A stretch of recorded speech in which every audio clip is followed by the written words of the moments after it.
अपनी बुद्धि से सबको हरा दो। बस 21 दिन में आपकी बुद्धि इतनी तेज हो जाएगी कि आप दूसरे लोगों को बोलने का मौका ही नहीं दोगे। बस आपको गौतम बुद्ध ने बताएं, इन आदतों को अपने जीवन में अपनाना होगा। तो चलिए जानते हैं उन आदतों के बारे में। गौतम बुद्ध की कहानियों के माध्यम से 10 आसान आदतें जो 21 दिन में आपको एक नया और बुद्धिमान इंसान बना देंगी। दोस्तों, कहानी शुरू करने से पहले कमेंट में नमो बुद्धाय लिखकर वीडियो को लाइक जरूर करें। तो चलिए शुरू करते हैं इस कहानी को। एक गुरु अपने शिष्यों को प्रवचन दे रहे थे। वो बोल रहे थे कि हजारों मील का सफर भी सिर्फ एक ही कदम से शुरू होता है। देखा जाए तो अपनी जिंदगी में लक्ष्य हम सभी तय करते हैं, अपने लिए ख्वाब बुनते हैं, खुद को लेकर कई सारे सपने भी देखते हैं, लेकिन अपने लक्ष्य, अपनी मंजिल के पीछे भागने की बजाय ज्यादातर लोग अपने उन ख्यालों के पीछे भागते रह जाते हैं जिनका शायद सच्चाई से कोई वास्ता ही नहीं है, जो सिर्फ उनके दिमाग की एक उपज है। इन सभी गैर जरूरी ख्यालों के पीछे भागते हुए वह इस बात का अंदाजा लगाने की कोशिश भी नहीं करते कि वो ख्याल सकारात्मक है या नकारात्मक सच है, या उनके दिमाग की सिर्फ एक उपज है, या वह किसी और से प्रभावित है, उसका सच्चाई से कोई संबंध है भी या नहीं। और शिष्यों, इसीलिए ज्यादातर लोग अपनी मंजिल तक नहीं पहुंच पाते और जीवन भर असफल रह जाते हैं। गुरु यह सब बोल ही रहे थे कि तभी एक शिष्य खड़ा होता है और गुरु से कहता है, गुरुदेव, आपने ये तो बता दिया कि ज्यादातर लोग असफल क्यों होते हैं, लेकिन क्या आप हमें यह बता सकते हैं कि हम सफल कैसे हो सकते हैं? वो कौन सी छोटी छोटी आदतें हैं जो हमें सफलता के लिए तैयार करती है और फिर सफलता के शिखर तक पहुंचाती है?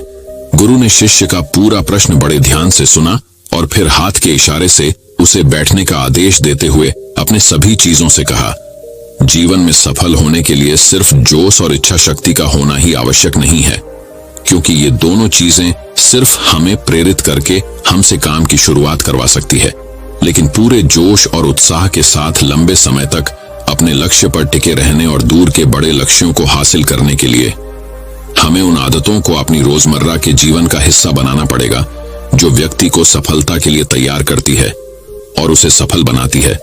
तो आज मैं आपको 10 ऐसी आसान आदतों के बारे में बताऊंगा जिनको अगर आपने अपने जीवन का हिस्सा बना लिया तो सिर्फ 30 दिनों में आप अंदर से एक बिल्कुल ही अलग इंसान बन जाएंगे और खुद के भीतर एक गजब की सकारात्मक ऊर्जा और जो उसको महसूस करेंगे जो आपको सफलता के शिखर तक पहुंचाएगी। तो उन सफल आदतों की श्रेणी में पहली आदत है, अपने दिन की शुरुआत धन्यवाद के भाव के साथ करेंगे।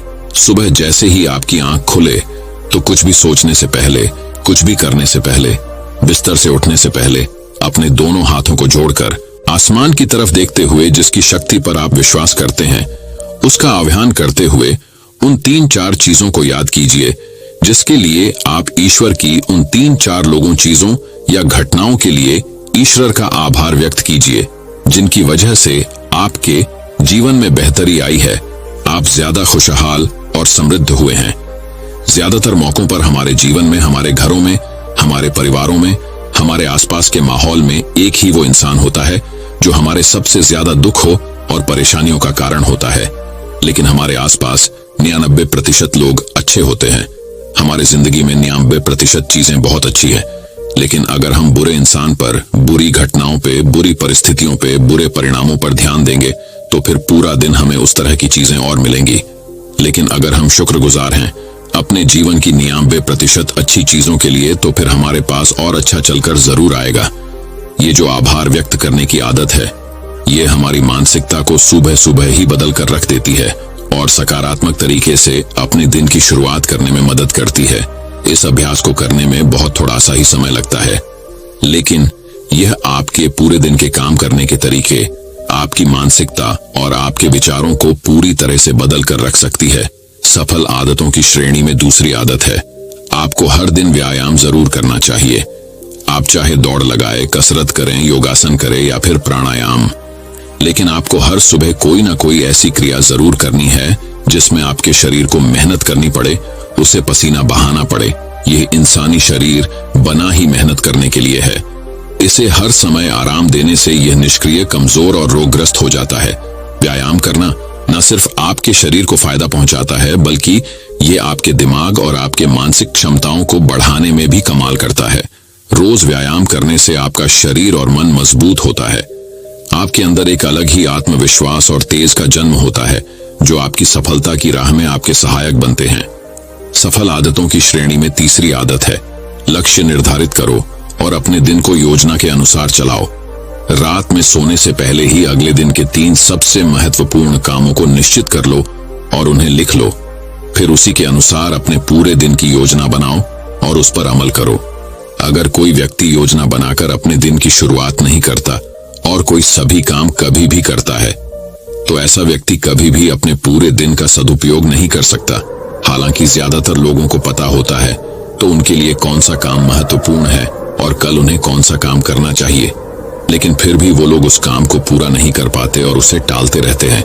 और जो व्यक्ति अपने काम को समय पर पूरा न करके उसे लगातार टालता रहता है, ऐसा व्यक्ति कभी भी बड़ी सफलता हासिल नहीं कर सकता। ज्यादातर लोगों का अपने काम को समय पर पूरा ना करना और उसे लगातार कल पर टालते रहने का सबसे बड़ा कारण है उनके अंदर आत्म अनुशासन का ना होना। क्योंकि जो व्यक्ति आत्मा अनुशासित है वो अपना हर काम समय पर पूरा करता है। सफल आदतों की श्रेणी में चौथी आदत है, आपको हर दिन कुछ ना कुछ नया सीखना चाहिए या फिर कुछ ना कुछ नया पढ़ना चाहिए। अगर आप अपना दिन का समय अपने लिए कुछ नया सीखने, पढ़ने या विकास के कामों में नहीं लगा रहे हैं, तो फिर आप चाहे कितनी ऊंचाइयों पर हो, कितने ही समझदार और बुद्धिमान हो, आप जिंदगी में हारने ही वाले हैं। आप नीचे गिरने ही वाले हैं। किसी बुद्धिमान व्यक्ति ने कहा है कि सीखना कभी बंद नहीं होना चाहिए, क्योंकि लगातार अभ्यास से ही व्यक्ति महान ऊंचाइयों को हासिल कर सकता है। सीखने का कोई भी तरीका हो सकता है, जैसे अच्छी किताबें पढ़ना, अपने क्षेत्र के सबसे सफल लोगों की बातें सुनना, रोज अपने काम का अभ्यास करना इत्यादि। अगर आपको दुनिया के 1% सफल लोगों में शामिल होना है, तो लगातार सीखते रहने की आदत को अपने जीवन का अभिन्न हिस्सा बनाना ही पड़ेगा। सफल आदतों की श्रेणी में 5वीं आदत है, कम खाओ और अच्छा खाओ। यहाँ अच्छा खाने से मतलब है संतुलित आहार, यानी ऐसा भोजन जो पोषक तत्वों से भरपूर हो और आपके शरीर को कोई नुकसान न पहुंचाए। देखा जाए तो भोजन हमारे शरीर के लिए औषधि है। भोजन शरीर के लिए सब कुछ है, क्योंकि शरीर को औषधि तो हम कभी कभार ही देते हैं, लेकिन इसे भोजन हर दिन देते हैं। तो हमारा शरीर कैसा होगा, ये हमारे भोजन की गुणवत्ता और उसकी मात्रा पर निर्भर करता है, क्योंकि शरीर को चलाने वाले सारे पोषक तत्व भोजन से ही मिलते हैं। इसीलिए कोई ऐसा भोजन मत करो जिसमें कोई पोषक तत्व ही ना हो और जिसे पचाना हमारे शरीर के लिए बोझ बन जाए। ज्यादा तला भुना और बासी भोजन मत खाओ। 3 सफेद झरों से जितना हो सके उतनी दूरी बना लो। पहला सफेद जहर है चीनी, दूसरा सफेद जहर है नमक और तीसरा सफेद जहर है मैदा। चीनी और मैदा से तो हमारे शरीर को कोई भी पोषक तत्व नहीं मिलता और इन्हें पचाना भी शरीर के लिए बहुत मुश्किल होता है। इसलिए इनका सेवन कम से कम करो। भोजन मन भरने के लिए नहीं, पेट भरने के लिए करो। जब भूख लगी तभी भोजन करो और हमेशा अपनी भूख से थोड़ा सा कम खाओ। रात में जितना जल्दी हो सके उतना जल्दी भोजन करने का प्रयास करो। अपने आहार में जीवित भोजन जैसे फल, हरी सब्जियां, साबुत अनाज, सूखे मेवे भी इत्यादि का सेवन जरूर करो। सुबह उठते ही खाली पेट पानी पियो। भोजन करने से पहले पानी पियो, लेकिन भोजन करने के तुरंत बाद पानी कभी मत पियो। भोजन हमेशा शांतचित्त और प्रसन्न मन के साथ करो और भोजन ग्रहण करते समय उसका पूरा आनंद लो। हम जैसा अपने शरीर को भोजन देते हैं, यह उसी के अनुसार काम करने लगता है। इसीलिए अपने भोजन और उसकी गुणवत्ता का ध्यान रखो। सफल आदतों की श्रेणी में 6ठी आदत है, उनके साथ हर दिन थोड़ा सा समय बिताओ जो आपसे सच्चा प्रेम करते हैं, आपकी परवाह करते हैं, जैसे आपके माता पिता, भाई बहन या फिर आपके सच्चे मित्र। ये एक आदत आपके परिवार में खुशी और शांति लाती है। परिवारजनों के बीच प्रेम और एकता बढ़ती है, जिससे आप ज्यादा खुश और शांत रहने लगते हैं। पारिवारिक तनाव कम होने की वजह से अपने जरूरी कामों पर ज्यादा ध्यान दे पाते हैं और ज्यादा अच्छे परिणाम हासिल कर पाते हैं। सफल आदतों की श्रेणी में 7वीं आदत है, हर दिन थोड़ा सा समय खुद के लिए भी निकाले और इस थोड़े से समय में आपके साथ कोई और नहीं होना चाहिए। ये आपका अपना समय है जिसमें आप अकेले एकांत में रहेंगे, खुद के बारे में चिंतन करेंगे, खुद की अच्छाइयों और बुराइयों के बारे में विचार करेंगे, अपने भविष्य के बारे में सोचेंगे, अपने काम के बारे में सोचेंगे, अपने भीतर उतरने का प्रयास करेंगे। इन एकांत के पलों का उपयोग आप खुद को और भी बेहतर तरीके से जानने और समझने में करेंगे। इस समय आप खुद की कमियों के बारे में विचार करेंगे और उन्हें कैसे ठीक कर सकते हैं, इस पर मंथन करेंगे। सफल आदतों की सूची में 8वीं आदत है समय का सही प्रबंधन करना, उसका सही उपयोग करना। जिंदगी दिनों, महीनों और सालों में गिनी जाती है, तो जिसने अपना दिन संभालना सीख लिया उसका महीना संभल जाएगा, और जिसने अपने महीने संभालने सीख लिए उसके साल संभल जाएंगे, और जिसके साल संभल गए उसकी पूरी जिंदगी संभल जाएगी। इसीलिए अपने दिन को सही तरीके से संभालना सीख लो। जो सबसे महत्वपूर्ण काम है उन्हें सबसे पहले खत्म करो। जिंदगी के किसी भी क्षेत्र में देख लो, घंटे तो सबके पास 24 ही होते हैं, लेकिन इन्हीं 24 घंटों में कुछ लोग कमाल कर जाते हैं। अपने एक हैं जीवन में ना जाने कितने सारे काम कर जाते हैं, लेकिन दूसरी तरफ ज्यादातर लोग छोटे छोटे कामों में ही उलझे रह जाते हैं और जीवन भर यही कहते रहते हैं कि इस काम के लिए समय नहीं है, उस काम के लिए समय नहीं है। तो आखिर समस्या कहाँ है? समस्या है अपने समय का सही प्रबंधन न कर पाना। सफल आदतों की श्रेणी में 9वीं आदत है रात में जल्दी सोएं और सुबह जल्दी उठे। जो व्यक्ति सुबह जल्दी उठता है उसे कुछ अतिरिक्त समय मिल जाता है सबसे महत्वपूर्ण कामों को खत्म करने का, जैसे ध्यान का अभ्यास, व्यायाम, किताबें पढ़ना इत्यादि। सुबह जल्दी उठकर ध्यान का अभ्यास करने से दिन भर मन शांत और प्रसन्न रहता है। इसके साथ ही सुबह जल्दी उठकर काम शुरू करने से व्यक्ति का काम समय पर पूरा हो जाता है और वह बेवजह की चिंता और तनाव से बच जाता है। सुबह जल्दी उठकर काम खत्म करने से व्यक्ति के अंदर एक ऐसा अनुशासन जन्म लेता है जो उसे सफलता के शिखर तक पहुंचा सकता है। सफल आदतों की श्रेणी में 10वीं आदत है वीर्यनाश, धूम्रपान और मदिरापान से बचे। ये तीनों ही काम ऐसी बुरी लत है जो निश्चित रूप से आपको पीछे ले जाने वाली है। ये तीनों ही काम आपके मानसिक और शारीरिक स्वास्थ्य के लिए बहुत ही हानिकारक है। वीर्यनाश आपके तेज और कांति को खत्म करता है और साथ ही आपको शारीरिक व मानसिक रूप से कमजोर बनाता है। हालांकि इन तीनों ही चीजों को छोड़ना आसान नहीं होता, लेकिन अगर आप चाहे तो मजबूत इरादे और दृढ़ इच्छा शक्ति के बल पर इन्हें छोड़ सकते हैं, इनसे निजात पा सकते हैं। इतना कहने के बाद गुरु ने अपना प्रवचन समाप्त कर दिया और वह मौन हो गए। यह देखते ही सभी चीजें समझ गए कि अब यहाँ से जाने का समय हो चुका है। उन सब ने इस जानकारी के लिए गुरु का धन्यवाद किया और वहां से चले गए। तो दोस्तों, उम्मीद करता हूं आपको इस कहानी से एक अच्छी सीख मिली होगी। ये कहानी आपको कैसी लगी हमें कमेंट बॉक्स में कमेंट करके जरूर बताएं। अब चलिए दोस्तों, जानते हैं कि अपने बुद्धि को सबसे तेज और धारदार कैसे बनाएं। तो चलिए हमारे दूसरे कहानी की शुरुआत करते हैं। दूसरी कहानी बुद्धिमानी से जुड़ी गौतम बुद्ध की कहानी। एक गांव में एक लड़का था जिसका दिमाग बहुत तेज था।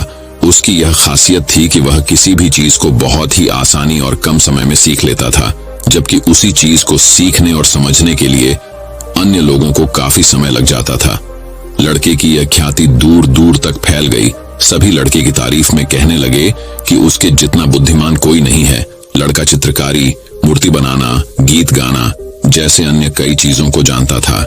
अपनी प्रसिद्धि को बढ़ाने के लिए वह अन्य काम और चीजों को भी सीखने लगा।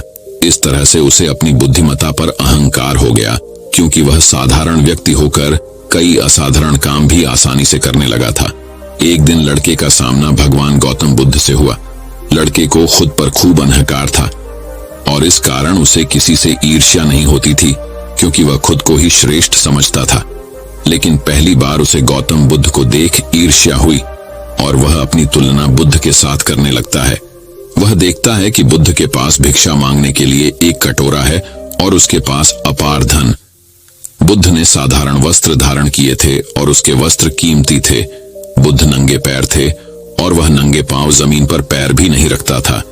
इस तरह से लड़का एक नहीं बल्कि कई चीजों से गौतम बुद्ध के साथ अपनी तुलना करने लगा। हर चीज से तुलना करने के बाद वह मन ही मन सोचता है कि आखिर मैं इस भिक्षु के साथ अपनी तुलना क्यों कर रहा हूं, जबकि इसका और मेरा जीवन बिल्कुल अलग है। वहां मौजूद सभी लोग गौतम बुद्ध का सम्मान कर रहे थे।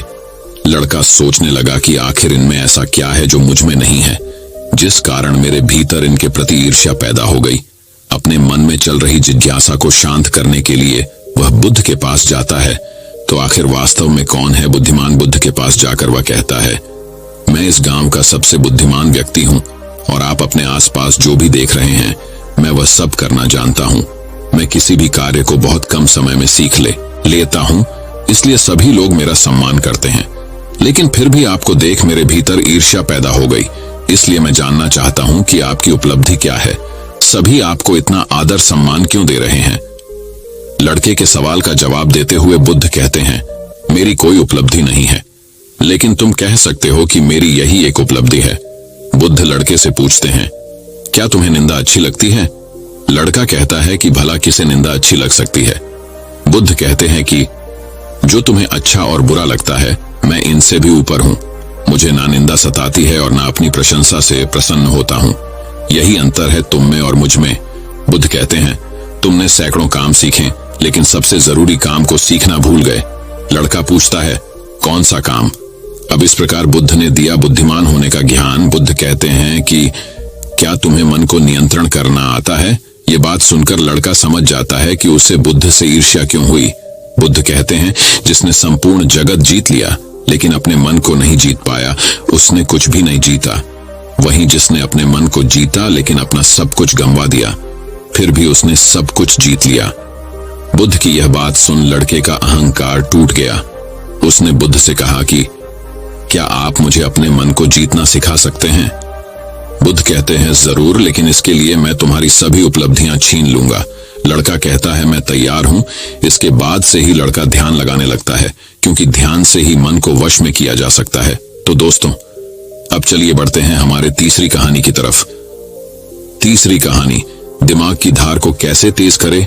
लगभग हम सभी लोग जानते हैं और साइंस भी यह सिद्ध कर चुका है कि हम हमारे दिमाग का मैक्सिमम 10% ही यूज कर पाते हैं और इसमें से ज्यादातर हमारा दिमाग बचपन में ही सब कुछ सीखता है और सबसे ज्यादा एक्टिव रहता है, क्योंकि हम हर रोज कुछ न कुछ नया कर रहे होते हैं। रोज पढ़ते हैं, नए नए खेल खेलते हैं और हमेशा एक्टिव रहते हैं। किंतु जैसे जैसे हम बड़े होते हैं, हमारे रोज के कामों में इतने व्यस्त हो जाते हैं कि कुछ नया करने और सीखने का मौका ही नहीं मिलता। लेकिन यदि हम अपने दिमाग को धार देते रहे तो हम दुनिया में जल्दी आगे बढ़ सकते हैं। यह सीखा मैंने इस कहानी से। अफ्रीका में एक पेड़ काटने वाली कंपनी थी जिसमें वहां के लोग पेड़ काटने का काम करते थे, जिसमें जॉन नाम का एक वर्कर था जो पिछले 8 सालों से पेड़ काटने का काम कर रहा था। उसी कंपनी में एक बिल नाम का नया वर्कर लगता है और एक ही साल में उसकी सैलरी बढ़ जाती है और प्रमोशन भी मिल जाता है। ये बात जॉन को पता लगती है तो वह कंपनी के मैनेजर के पास जाता है और कहता है, सर, इस कंपनी में मेरे साथ अन्याय हो रहा है। मैनेजर बोलता है, नहीं जॉन, इस कंपनी को मैं मैनेज करता हूँ, ऐसा तो कुछ नहीं है। अगर तुम्हें कोई प्रॉब्लम है तो मुझे बताओ।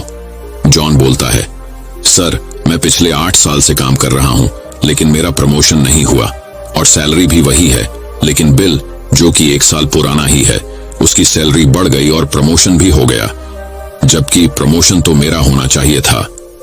इसके बाद मैनेजर बोलता है, देखो, तुम बहुत ईमानदार और मेहनती हो, मैं यह बात मानता हूँ, लेकिन कंपनी के नियम के अनुसार जो ज्यादा पेड़ काटता है उसे ज्यादा सैलरी मिलती है और प्रमोशन भी जल्दी होता है।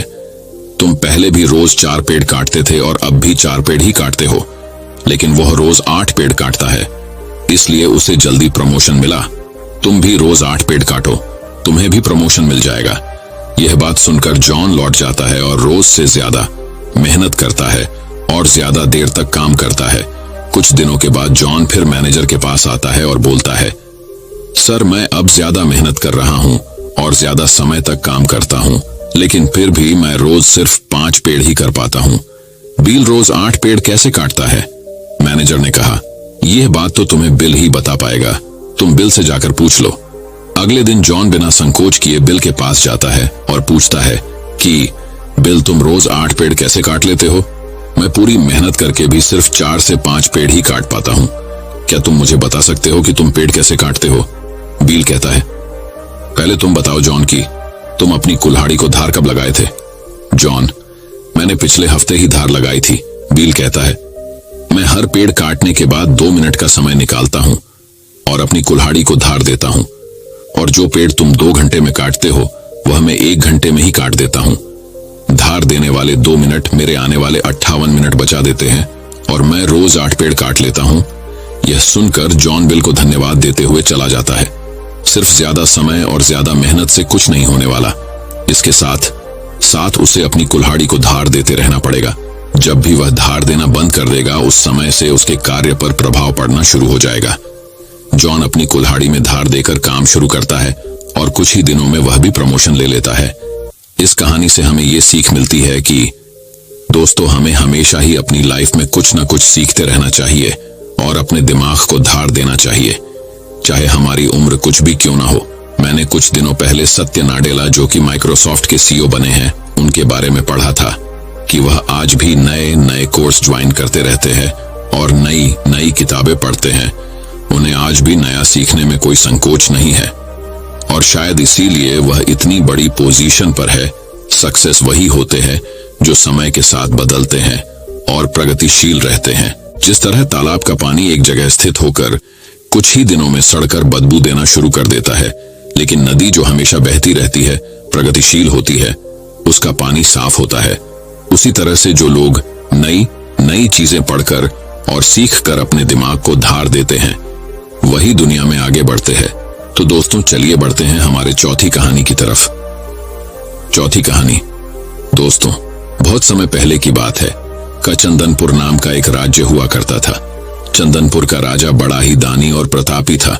उसके राज्य में सब खुशहाल थे, पर राजा एक बात को लेकर बहुत चिंतित रहा करता था कि धर्म व दर्शन पर लोगों के विचारों में सहमति क्यों नहीं बनती।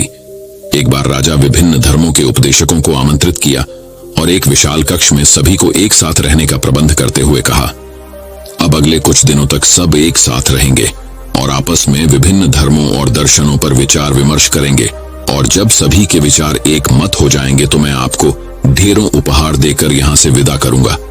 और ऐसा कहते हुए राजा वहां से चला गया। कक्ष में घोर विचार विमर्श हुआ। सभी अपनी अपनी बात समझाने में लगे रहे, पर कुछ दिन बीत जाने पर भी वे एक मत नहीं हो पाए। पड़ोसी राज्य में रहने वाले एक महात्मा जी को जब ये बात पता चली तो वह तुरंत राजा से मिलने पहुंचा।